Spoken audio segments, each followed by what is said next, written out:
Jonas, pas Jonas. Fakir Zali. Fakir Zali. Mag, salade. Salade, exactement.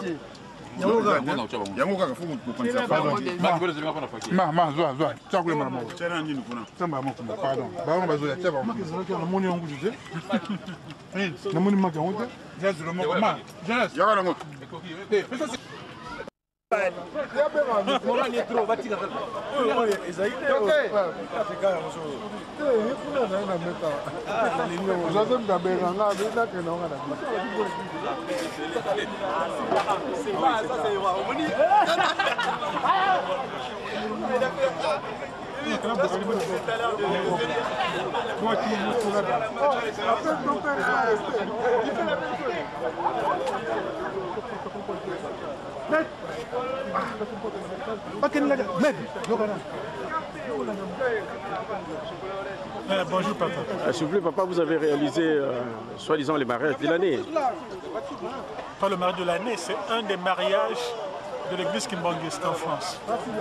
Est-ce que depuis que vous avez connu l'église ici en France, vous avez déjà réalisé un mariage qui soit des chrétiens d'autres églises qui demandent la réalisation nixée dans notre église? À mes souvenirs, je n'ai aucune souvenance d'un tel mariage. Je peux qu'il y en ait eu, mais ma connaissance... C'est le premier? Peut-être, probablement. Vraiment, c'est vraiment une des réalisations des promesses de Papa Simon qui manque. Les jeunes, ils vont monter, divulguer la parole de Papa Simon Kimbangu. Au-delà d'autres frontières, oui, c'est bien ça. Okay. Pour nous, c'est une prophétie concrétisée et réalisée. Ce qui veut dire que la parole de Dieu ne passe pas, elle se réalise toujours, quel que soit le moment, quel que soit le temps. Ok, merci papa. Nous vous en remercions. Okay.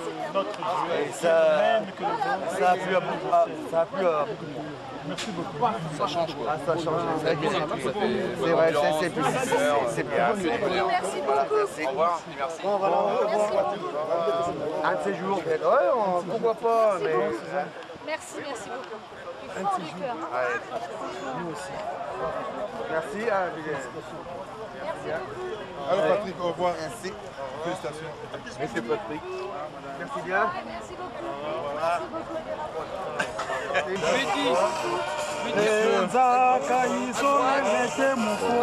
Quelle est la durée de la nuit, le jour qui va apparaître et le jour apparu pour vous aujourd'hui? Pour la presse. Ah ben, j'ai appelé ma petite... Elle l'a fait déjà. Elle l'a fait la petite... Même moi je l'ai fait, Willy il l'a fait. Maman Métier. On voit l'image, c'est bon. Ouais, c'est bon.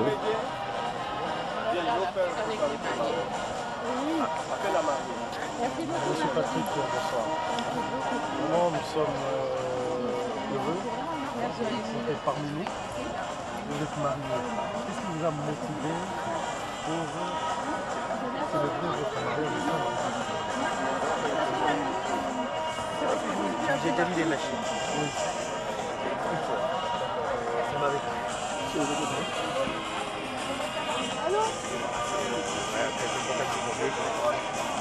Mais qu'est-ce que cela va vous apporter? Est-ce que vous ressentez, vous direz, un changement dans le fait d'être marié religieusement par rapport à un mariage ordinaire, c'est-à-dire un mariage harmonieux? Est-ce qu'il y a une différence?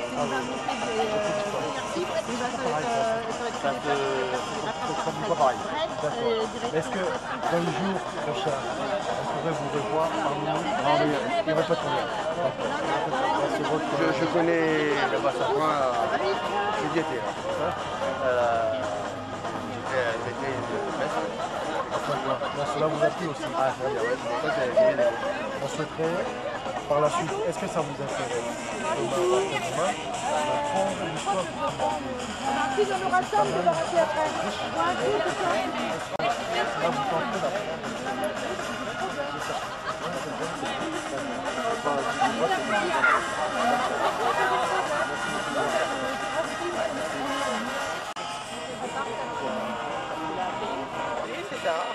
Maman Noël, bonsoir. Bonsoir.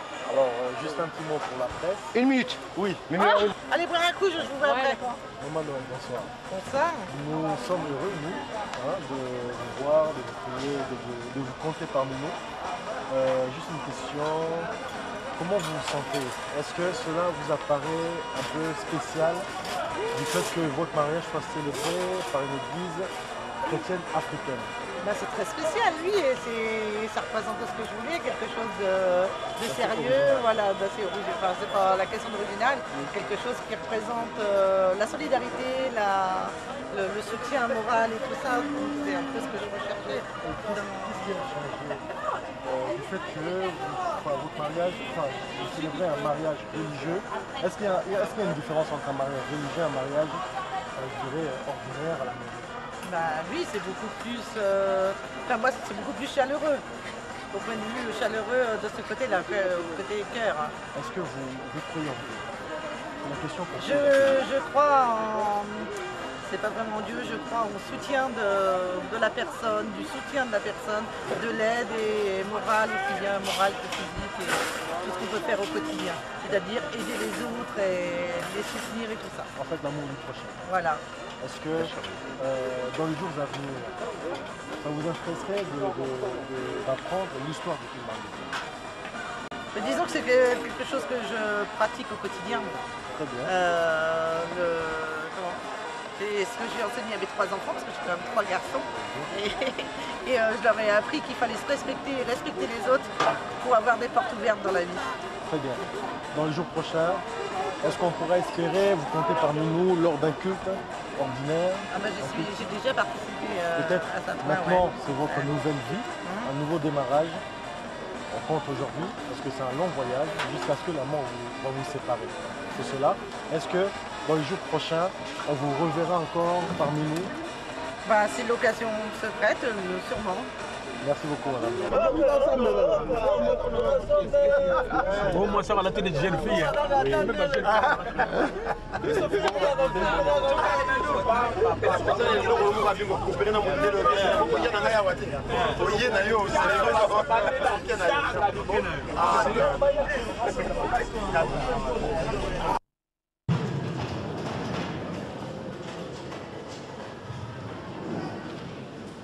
Tozui Darbion. Oui, le côté de la réservoir, on a semaine, donc on va te tracher. Tika, Toba de l'amour. Et quand on a l'exécution, quand on va démarrer ma voiture la semaine, tu vas comme la dimanche, tu vas monter à la au bon port. Tu y a pas exhortation, oh yo maman a fait, maman a fait ça, fait ce tout ça de l'amour, na comme ya tata, moi la paix pour le mousson. Na comme ya tata, ya moi, paix pour le mousson.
Kombo tata pour appeler Molimo Santo.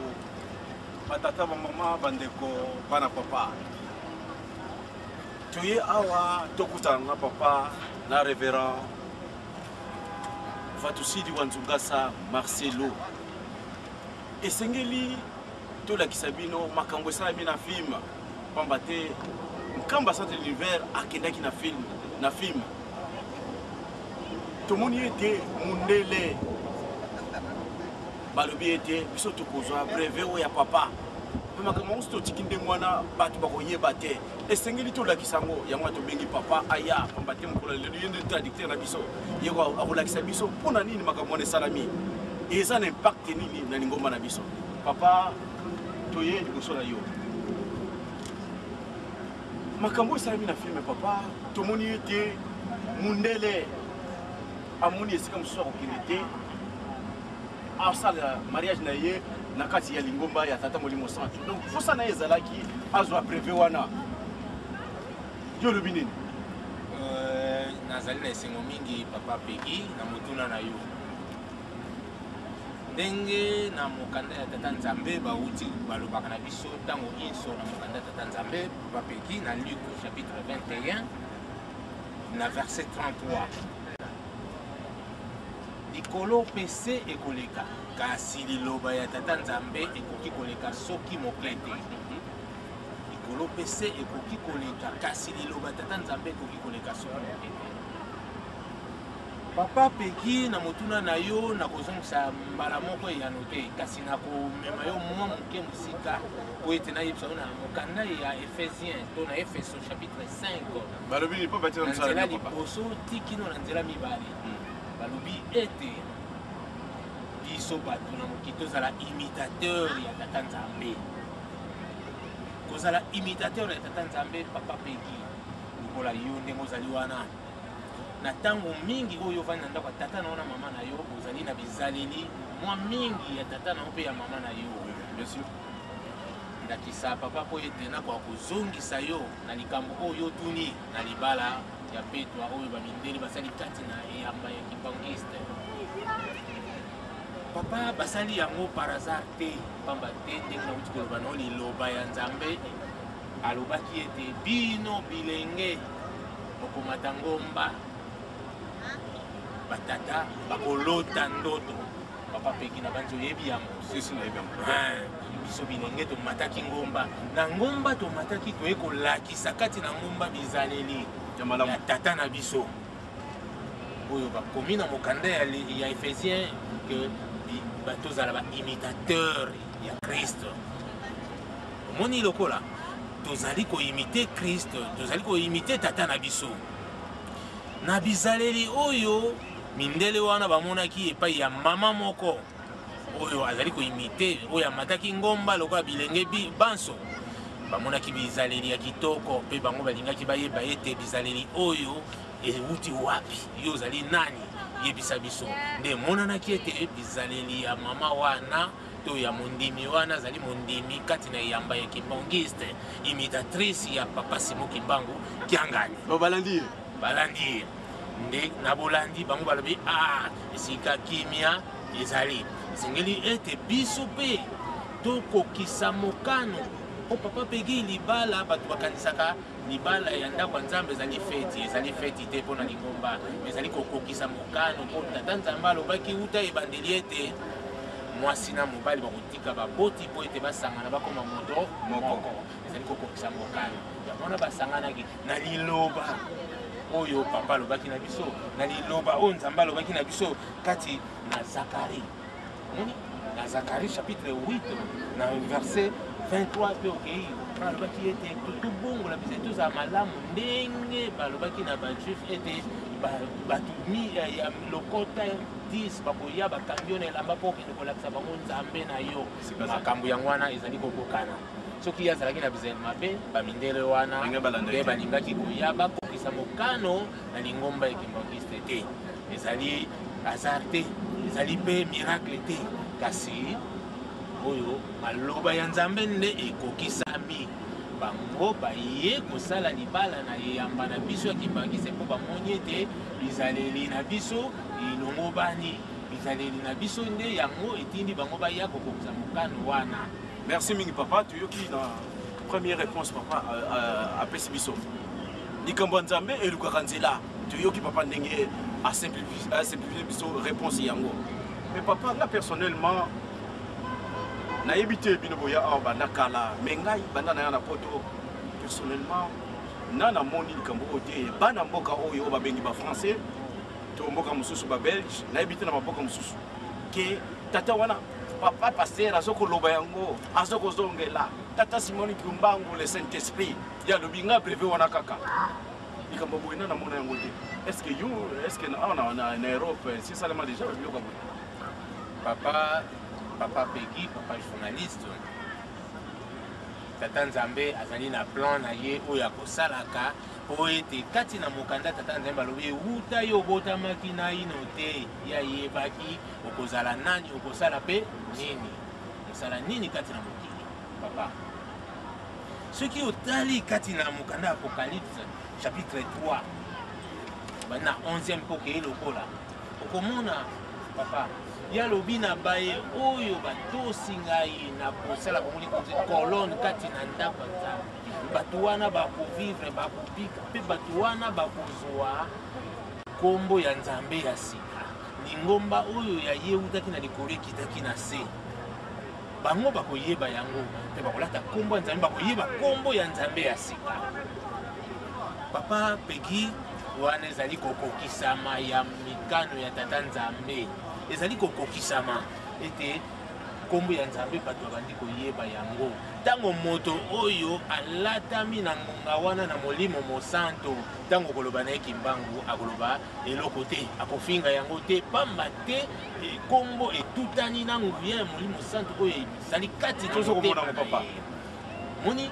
pamba te papa Peggy tala na mboka oyo biso towuta ezali na bato mosusu kolobi kaka Kimbangu asiriki bagarre ebimisi bitumba pamba te etuti ye te nzoka nde ntango ezali kokoka moto oyo ye moko azali kobongisa ntango olobi kombo Kimbangu ye alobi kaka ngai mpe nzela wana yango omoni esalemi papa ezali likamusi na bato misusu me biso baye oyo tozwami kati na lingomba ya molimo santo oyo tolati kombo ya Nzambe ya sika oyo molimo santo azali kati na biso oyo toyebi ye tozali kokamwa te toyebi kaka ke maloba na ye ezali kokokisama papa Peggy.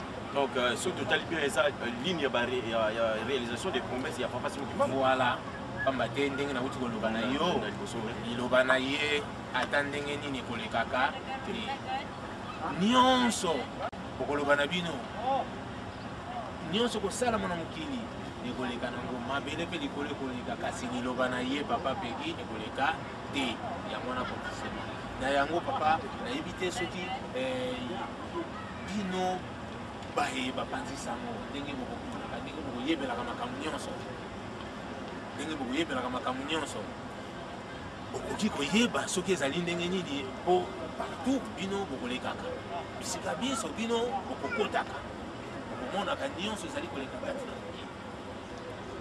Non mais en réalité makambo esalami awawa eza débit donc nazomona dire moi tournir esalami na likambo ya tata molimo santo ezokozwa vitesse mosusu vitesse wana yango na papa asengeli alakisa biso mais na ndenge na bainformation nga nazwi mutu ya libanda asenga ye te non nga nalingi nasali mariage na nga na lingomba ya tata molimo santo na tokomi na esika wana te donc bainformation oyo biso toyebi esika wana tokomi te mais papa na tosisi te esengeli oloba na biso likambo moko pamba te lelo oyo Simoni Kimbangu ndenge olobi yango Nzambe esengeli biso nyonso toyeba ete kombo ya Nzambe ya sika mboka ya sika toyebi yango nkamba yango wana émission na biso babengi yango nkamba centre de l'univers esika komeli babengi bango peuple ka peuple Congo ye moko Nzambe ka Kimbangu tokoloba nini oloba nini pa ya bana na ye biso bakimbangiste pe peuple na ye esika ya komeli papa Peggy merci na motuna wana biso bato kati na mokili ndenge ye moko alobaki moto moyindo soki nano akofi te akozwa mayele te me tozali kokende tozali kokende ndenge outi koloba likambo na ezali kokende ya vitesse wana de croisière sezwama mais biso kati na bizali na biso nde tokofrenaka engrenage wana tour ya vitesse wana biso tokofrenaka bango kati na bizaleli na biso kati na bizaleli na biso evandeli na biso bisika biso tozali kovanda tozali kofrene nzoka nde soki totali na mokanda levitique nde totali tozala baimitateur na ye tolanda ye ndenge banzembo mosusu koyembamaka kati na lingomba na biso tangini na fu ya mfumwambe donc olanda bizaleli ya mokonzi na yo biso bakimbangiste na mokolo mwa lelo nini esengeli tolamuka po ete toyeba ntango ekoki po ntango mabota wana ekoya kokanga yo kolakisa nzambe na yo asala makamusi kati na bango yo ozali ya kokongama te ozali ya kokonga te oyebi eloko nini ekozwa papasi bakobamba mabanga bakobeta yo suka na yo kozala mabe kozala pasi yango tobongisa bizaleli na biso tozala solo bana ya bolingo mibeko mpe misala tozala balandi ya solo ya Simon Kimbangu ya papa Simon Kimbangu kiangani tokufisa ye soni te tolakisa na liboso ya bato banso ete ye azali solo yo mosantu nzoka nde soki tokomi na niveau ya kopanza sango wana tokomona kimia oyo ekoya na kati na mokili mobimba tokomona makambo oyo nyonso ya kitoko oyo ya bomiseleki topamba te yalobaki ete soki omoni matiti ya koko na nzela yebaka ezambi ekomi pembeni basini wana nyonso tozali komona ezali kolakisa ete boyei na ye azali na biso me na sansi ya kobengela yango boyei na ye komi penepene komba te kamio na ye ezali kokende po baza kosote baza kosote po mpe baza kokota bazali kokota biso toyika mpiko na mosala na ye totosa mibeko ndenge nauti koloba bolingo mpe misala po ete tokoka kobenda bato nyonso bazali libanda baya penepene po eloko na pasi. Merci papa. Ndenge olimi ete oyo akolakisa biso mai oyo mademo mosusu bakoki koyeba te yango wana centre l'univers nkamba centre l'univers osala biso ezali ete toteya eza émission ya enseignement yango wana touti koyoka esengeli batata na bamama oyo ayoki likambo ntango moko esepelisi ye asepela pamba te ntango ya tata na biso ekoki émission na biso ezali mpona biso nyonso tu bana papa yango tosilisi boye nakomba tata mwana pene biso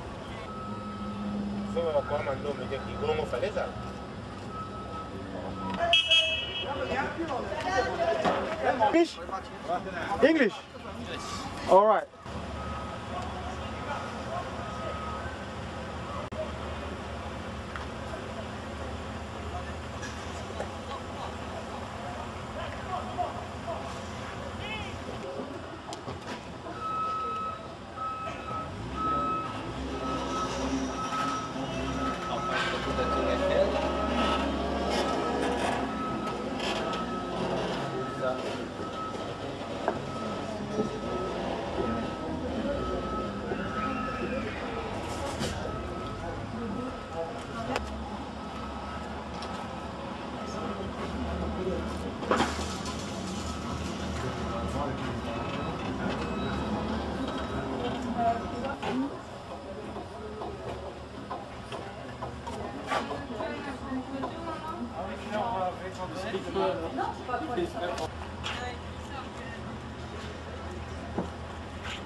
Au nom du Père, qui Papa Kisolokele Lukelo, du Fils, dit Papa Dialungana Kiangani, et le Saint-Esprit dit Papa Diangena Kontima, les trois en une seule personne, l'Esprit de vérité, Papa Simon Kimbangu Kiangani, qui est en Kamba, la Nouvelle-Jérusalem, l'omnipotent, l'omniscient.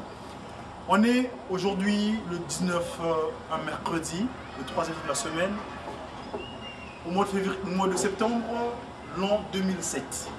Nous nous trouvons ici à Paris, à l'endroit où on appelle le Champ de Mars. Le Champ de Mars, mars, le 3e mois de l'année, d'après le calendrier grégorien, et en face du monument historique, symbole de Paris, édité malgré ce que nous connaissons spirituellement, c'est des francs-maçons. Mais notre problème, notre situation, ce qu'on va évoquer ici, c'est cette place-là, ce que je tiens là. Vous voyez, je fais le geste. Ça s'appelle le mur de la paix. Donc si vous regardez, vous remarquerez que il y a dans ces murs, tout en face de l'école militaire, il y a des écrits. C'est écrit en différentes langues, toutes les langues du monde entier, toutes les écritures, je veux dire. Que ce soit en japonais, en chinois, j'en passe, la graphie occidentale, mais il manque une graphie. C'est la graphie issue du 3/4 que le Saint-Esprit, Papa Simon Kimbangu, Papa Diangenda Kuntima, Papa Simon Kimbangu Kiangani est venu nous révéler en date du 13 mars, je reviens encore, le 13 mars 1912-18, à notre cher papa, Tata Sama Kiamandombe Wabela Jompai. Il dormait à Kinshasa, papa lui appela par le songe, vous connaissez l'histoire, je passe, il lui demanda de se rendre à Kamba, la cité